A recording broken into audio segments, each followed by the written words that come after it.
'Tis the season for mock drafts, so we're going to continue to do them because rookie season is here. People are going to say, it's Christmas. It's the Christmas season. It's New Year's. It's freaking season. Rookie season, ladies and gentlemen. Yep. So let's do a Superflex Dynasty mock draft just for fun. Appreciate you guys joining us today. I'm going to take the 101 since I talk first. That's pretty much how it works. Yeah, I get it, man. And I'm going to take Caleb Williams here. Caleb Williams, obviously, quarterback out of USC, was the Heisman favorite about halfway through the season, then kind of fell off as his production went down, as his play decreased in quality. And Caleb Williams still, I think, is projected 101 across the board in NFL mock drafts. There are some people that are trying to get too cute and saying, okay, maybe it's going to be Drake May. Maybe it's going to be somebody else. I still think it's going to be Caleb Williams. And when you're talking about a Superflex league and you're talking about a league format where quarterbacks are ultra valuable, and Caleb Williams being somebody who has been touted as a very, very good prospect. Some might even use the term generational prospect.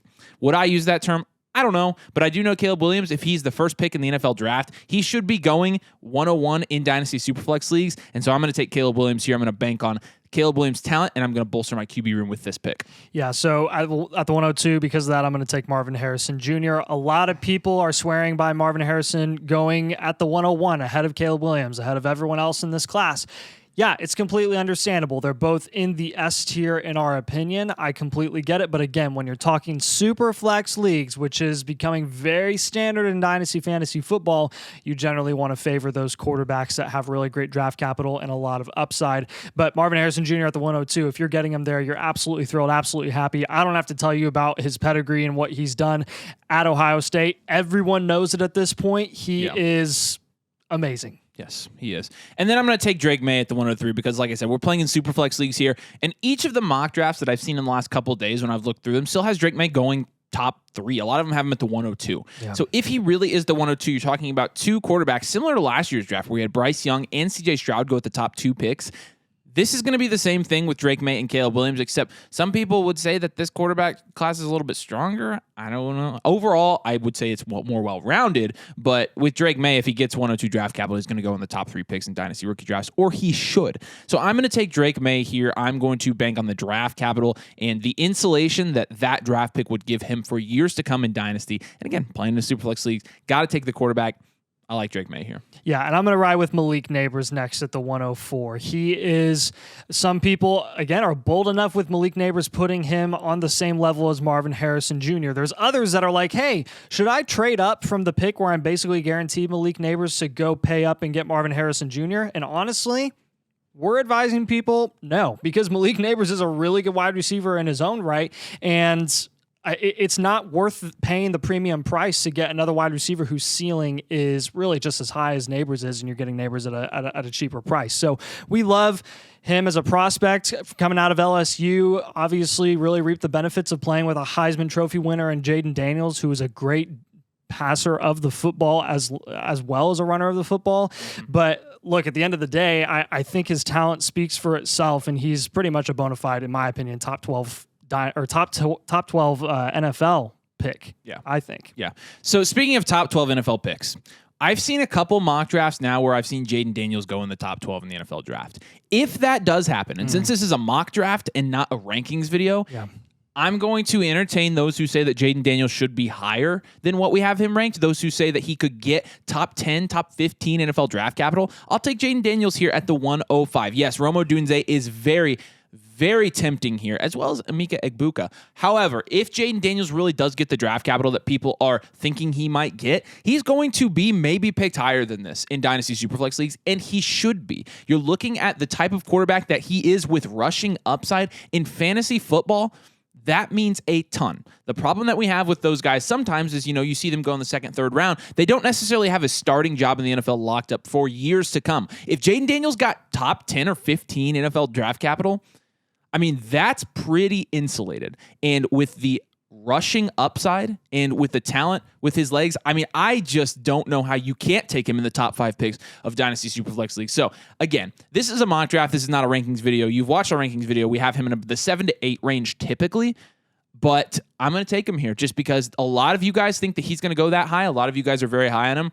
I will definitely entertain that if he goes top 10. Draft capital's king, guys. If Jaden Daniels goes anywhere in top 10, he's going to move up our boards huge. So I'll take Jaden Daniels, and I know you're going to take your guy here. Yeah, since we're in a mock draft, I'm going to pick my favorite player, and that's Rome Odunze. I think he, next to Marvin Harrison Jr. and Neighbors, is the most well-rounded wide receiver in this class. He does everything well. Not just well. He like exceeds all over the field in the deep ball passing game, in the short to intermediate game. You can literally run him anywhere on the field, and he's going to catch the ball, and he's going to do a bunch of stuff after the catch as well. He's a great route runner. Football. I love Rome Odunze, so taking him here at the 106. Yeah. I'm going to take Brock Bowers here. I do think Brock Bowers is still worthy of getting top 10 draft capital in the NFL draft, and for tight end, that's very, very good. But he's that level of prospect, and he really has been since his freshman year. He broke out as a true freshman at Georgia. He's been one of the most dominant tight ends in college football and won a national championship at Georgia, won 2 national championships at Georgia, actually. He is absolutely worthy of being picked this high in tight end premium leagues. We're going to say this is a tight end premium league, and with Brock Bowers, I am comfortable taking him over some safer receiving talent if he gets this kind of draft capital, and because it's tight end premium league, and we play in leagues where if you have a top tight end, you're at a significant advantage over your opponents. I think it's safe to say that Brock Bowers here would be a pretty good value, and I'm still going to bet on Brock Bowers, the prospect. Regardless of the injury situation, regardless of what happened last year, he is still going to go very high in the NFL draft, and so he deserves to go very high in Dynasty rookie drafts as well. Yeah, and I'm going to take the first running back off the board here, and Travion Henderson. Yes, I know we got a bunch of crap in our rankings video last week that we didn't have Travion Henderson because he hasn't officially announced that he's not going to go to the NFL draft. Which is true. Yeah. Sure. So I guess we'll entertain that thought and let's just pretend and let's beg Travion Henderson to please declare to the NFL draft, even though honestly, I don't think he's going to because of the running back market in the NFL right now. He'll make more money if he stays in college, but let's just assume he goes to the NFL. I'm taking him here at the 109. He really is like... It's not really a question at this point who would be the running back one if Henderson were to declare. He is hands down our running back one in this class. Yeah. I think he's got a nice receiving skill set, and he can carry a bell cow workload in the NFL more than any of these guys have proven in college behind him at the running back position. Now, whether or not he goes back to Ohio State, again, that's going to be subject to opinion. There are people that are saying he's expected back at Ohio State. So what's your opinion? I think he's probably going to go back. I think the reports are fairly well. accurate, but again, I think it could go either way. Speaking of Ohio State, I'm going to go Emeka Egbuka here at the 109. And I think there are a lot of people, based on the comments we've been getting on our videos, that are really starting to short Egbuka because of the past season's production at Ohio State. And I mentioned in our rankings video, I think that this is in large part to the lackluster QB play at Ohio State this last year. And yeah, I'm not trying to dog Ohio State. I'm an IU fan, so a Big Ten fan comes with it, although Ohio State's kind of the evil villain of the Big Ten. But I do think Egbuka is a fairly safe prospect. You're going to hear us say safe prospect with him a lot because I do think that he can be a first-round NFL pick. And when he is a first-round NFL pick, how can you... I mean, you're getting a first-round NFL receiver at the 109, potentially? Yeah. Absolutely. Now, a lot of people are saying, okay, you should move Rome Odunze above Emeka Egbuka in your rankings. I can hear that. I can see that. We had him in the same tier, so you can take either or, and we're probably not going to argue with you. That being said, getting him at the 109, I'm pretty happy with. I'm still confident in him. I do think he's going to be a very good NFL wide receiver. I don't know what his ceiling is, but I do know that if we're talking safety, especially when you get into the 109 to 112 range, this is a great pick for any dynasty team. Yeah, completely agree. And mock draft. This is a mock draft. I'm going to have, it's a little bit fun, but it's also kind of a shot called. And honestly, as bad as the quarterback play has been this year, I think if anything, it's demonstrated that the NFL is desperate for quarterbacks. True. So I think you could assume that Bo Nix and or Michael Penix will both go late first round. And if that's the case, if they get any sort of if they sniff the first round, I'm taking them at the tail end of the first. I'm going to go with Bo Nix at the 110. I have really liked the way that Bo Nix has grown as a college prospect throughout his college career, going from Auburn to Oregon and really just perfecting his game as a passer and a decision maker. Avery kind of compared him to Brock Purdy when it comes to that sort of idea where he makes good decisions. He doesn't necessarily force the ball, and he's just because it's not that he just doesn't want to make bad decisions, but like he's very decisive. He's a game manager at the same time, and it's a good type of game manager where it's not like Kenny Pickett where it's like, okay, well he's just not taking any shots. Bo Nix will take shots. Bo Nix also has rushing upside. He's very elusive, and I like that about him. Yeah, he's an older prospect. I don't really care at this point. There's a high demand for quarterbacks in the NFL right now, and I think Bo Nix could reap benefits of that. All right, so we got a lot of crap on our rankings video for having this guy lower.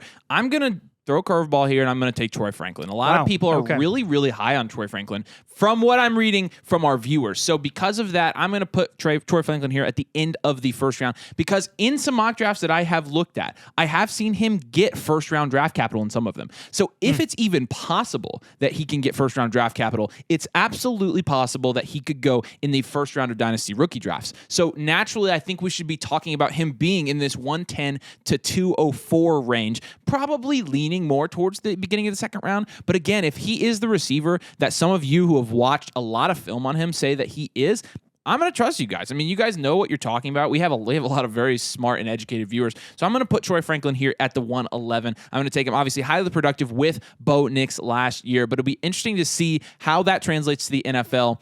There are a lot of receivers here that I've seen get first-round draft capital in these mock drafts. A lot of them. I'm talking when I'm looking at the wide receiver rankings, 1, 2, 3, 4, 5, 6, as many, I think, as 8 different receivers I've seen slide up into the first round. Is it going to be all 8? Absolutely not, in my opinion.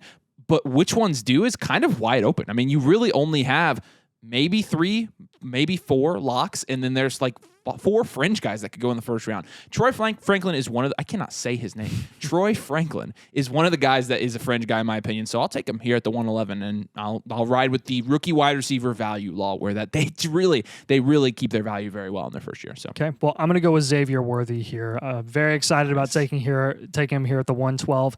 Yeah, he's a smaller guy, smaller wide receiver. At this point, do we even care? No. Not necessarily. Not if he's speedy, not if he has good hands, not if he's a good route runner. And he's not even short. Like Tank Dell just decided to tear it up in the NFL as the most undersized prospect that we've ever seen. And Xavier Worthy is still 6'1". Yeah, he's 160. He's a twig. But I legitimately don't care when we're starting to see that more and more small wide receivers are starting to thrive in the NFL. Honestly, due to pass interference being, the way refs call that now in the NFL, they're sticklers on that, man, and they don't allow a lot of contact before they're going to throw that flag. So your smaller receivers aren't expected to deal with a bunch of contact anymore like they're used to in previous seasons. So yeah. I like Worthy here. Big fan of him. Take him at the 112 easily. Let's go into the second round here and do our first second round mock draft of the year. We've actually started to know these guys and watching a film on these guys now to where we're getting comfortable taking them in the second. So I'm going to take Michael Penix here. Michael Penix, honestly, a guy that could go at the end of the first round, depending on what his draft capital is. He's an older prospect, started at Indiana, and then went to Washington and tore it up. He honestly should have won the Heisman, in my opinion. I think he was the guy that should have won the Heisman, but I'm a little bit biased as an Indiana fan. I'll give you that. 201, I think it's great value. Superflex league, Michael Penix is a guy that I think is going to translate to the NFL very well from a skill set standpoint. The questions from not only the dynasty community, but NFL scouts, I'm sure is going to be his health. Can he stay healthy when he gets in the NFL? Regardless, if he does get first-round draft capital, he's going to have some value insulation. I've seen him mocked at the end of the first, early second. That's more than enough for me to take him here at the 201. In a league where we're starting 2 quarterbacks, I'm very happy with that. Yeah, and look, at the running back position, any running back after Travion Henderson who gets second-round draft capital inevitably is going to shoot up board. So I'm going to take the next best one here in Braylon Allen.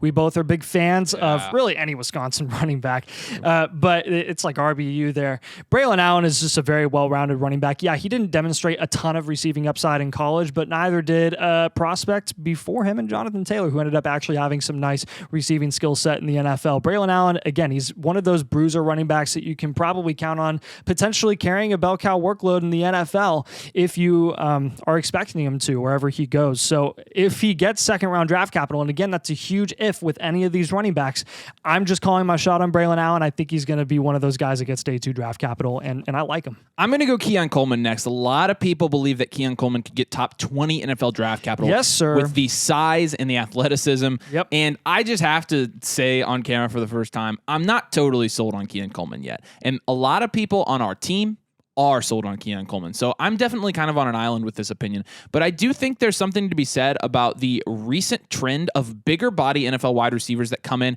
and they're very low hit rate. They're very low success rate. And I don't think that is the end all be all for determining whether Keon Coleman's going to be a good or bad NFL receiver. I just don't. However, I do have some concerns with Keon Coleman that we'll go into more in our wide receiver rankings video. He is a guy, obviously, that could go as high as like the 107, 108. So this is another one of those receivers that I don't think is necessarily a lock for the first round, but could easily get first round draft capital in the NFL and could go in the first round of Dynasty rookie drafts. It's a wait and see. I mean, like literally from the 110 on, like all of these guys could go at the end of the first. Yeah. So it's going to be interesting to see how it turns out. But I'll take Keon Coleman here. I'm pretty comfortable with this, and honestly, I'd be really happy with this price given the type of prospect he is. So yeah. I'm going to take Brian Thomas here, the second wide receiver out of LSU. A lot of buzz surrounding him now. It's been funny seeing. I love our Dynasty community. Those who follow us and watch our videos, they're very bold with their comments. They're like a specific guy. They're always like, "This guy is way too low. He's going to be like A tier by the time we get to the draft." I'm like, okay, Brian Thomas, I guess, is one of those guys for people. I understand it. He's very productive. But again, it's one of those situations in college where it's like, was he just productive because of a hyper-productive quarterback and playing alongside Malik Neighbors, who is drawing a lot of defensive attention? Like, I really, honestly, we don't know yet until, again, we do an extensive amount of film wow. on those guys. But with Brian Thomas, I do like what I have seen from him. It's just not enough for me to push him up draft boards at the, tail end of the first, beginning of the second. I think it's great price here at the 204 though. I was considering, I'll just note on Brian Thomas, since yes, there are a lot of people that said we were too low on him. I've done a lot of research since we've gotten those comments. I was considering him at as high as the 111. So I do think he is one of those guys because I have looked at, again, multiple NFL mock drafts where he slid into the end of the first round.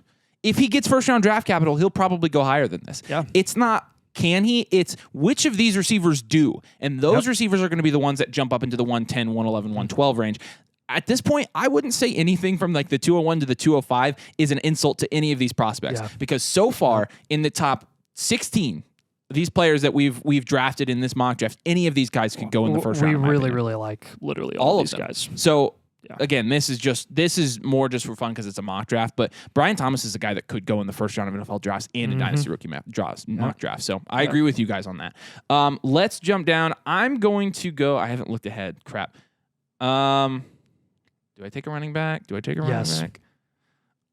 I'm going to take Will Shipley here because I think you're going to take him if I don't. Yeah. So because we're mock drafting. Will Shipley, honestly, the concerns with Will Shipley is that he's undersized, but the skill set is perfect for a change of pace back in the NFL. It's perfect. Yep. The receiving upside. He's not a guy that's going to be like Jahmyr Gibbs is going to go out in the slot and get you a bunch of routes out there, but out of the backfield, he's very good at catching passes. It's going to make him more than suitable to go to an NFL team and provide that type of skill set for a team that needs it.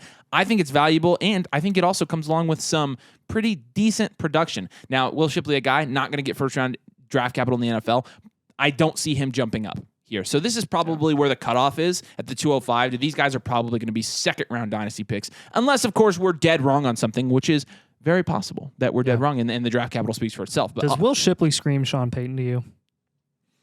I mean, yeah. He does to me. I don't know why. We are far away from the draft right now, but I just want to say it. It would be a good one. So, yeah, I'm going to go with Audric Estime. He's really one of the last running backs here that we're really certain has the capability of being a 3-down back in the NFL. And honestly, what does that really mean anymore in this day and age? I don't know how much it's going to mean in the future as the running back position continues to evolve with this new style of offense, but we do still find a lot of value in those running backs that get a lot of volume over the course of an entire season. And Estime is one of those guys that I truly believe could do that given the opportunity in the NFL. For this next pick here, I'm going to go Xavier Legette. Fan service. This is a fan service pick. We had somebody in our comments say, yeah, you guys are way too low on him. We didn't even have him in your rankings. And so I did some research on him. I watched some film on him. And you know what? Honestly, I'm a bit underwhelmed, especially because he really didn't do anything until his senior year, like at all. And he's also a bigger body wide receiver. I mean, I don't know. But I'm going to put him here because, again, I looked at a mock draft today and saw him go in the first round, which I don't see happening. I honestly don't.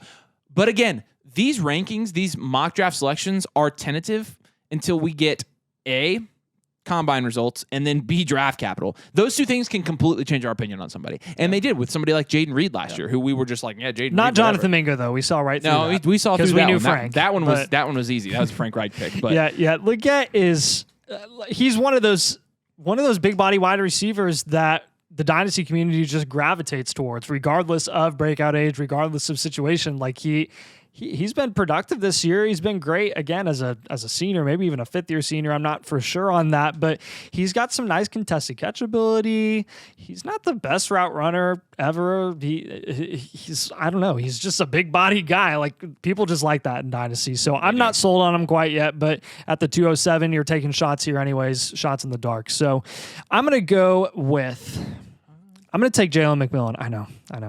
Jalen McMillan out of Washington. He's that second wide receiver playing behind Rome Odunze.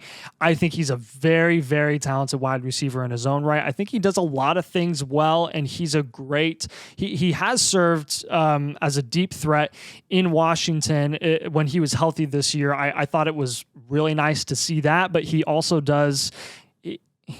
He's kind of another one of those guys that could really thrive in any position, I think, in the NFL. If you put him in the slot, if you put him on the outside, if you did a lot of like deep ball packages with him, I think he could really do well regardless. Now, what does that mean for him as a talent or a prospect? Where is he going to go draft capital wise? Again, I don't know, but I'm calling my shot here, and I think he's talented enough that he could get some more buzz depending on what he does at the combine and really how he measures out. All right, I'll go ahead and take the tight end two here, and I'll go with Jatavian Sanders. And with Jatavian Sanders, like honestly, I think he's going to be the unquestioned tight end two in this class. I don't think anybody's going to jump him here. He's projected to go in the second round, and I mean there are some questions because he hasn't really drawn a high percentage target share while he's been in college. So there's going to be some questions about his profile, but he has good size, he has good hands, and again we're talking in the late second here, so it's going to be dart throw territory. Anyways, I'll comfortably take him here, and I'll be fine with it. Yeah, and give me Trey Benson, the running back out of Florida State.